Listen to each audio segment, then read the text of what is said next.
ఉగ్రవాదుల దాడిలో చనిపోయిన వారి కుటుంబానికి దేశం మొత్తం అండగా నిలబడుతుంది. పాకిస్తాన్ గీత దాటింది, అమాయకుల్ని చంపింది, చాలా పెద్ద తప్పు చేసింది.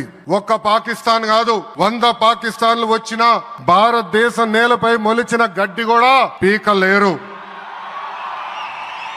100 పాకిస్తాన్లకు సమాధానం చెప్పే ఒక్క మిసైల్ మన దగ్గర ఉంది. ఆ మిసైల్ ఏంటో తెలుసా?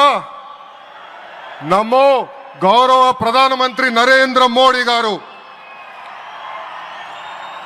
సింహం ముందల ఆటలు ఆడకూడదు, ఆడితే ఏమవుతుంది? మన సింహం నమో కొట్టే దెబ్బకి వరల్డ్ మ్యాప్ లోనే పాకిస్తాన్ అని మిస్సింగ్ రావటం ఖాయం. ఈ రోజు పాకిస్తాన్ ఆర్మీలో పనిచేసేవారు కొంతమంది రాజీనామా చేశారు, కొంతమంది సెలవులు పెట్టిపోయారు. దట్ ఈస్ మన నమో. నమో కొట్టే దెబ్బకి పాకిస్తాన్ దిమ్మ తిరుగుతాం ఖాయం.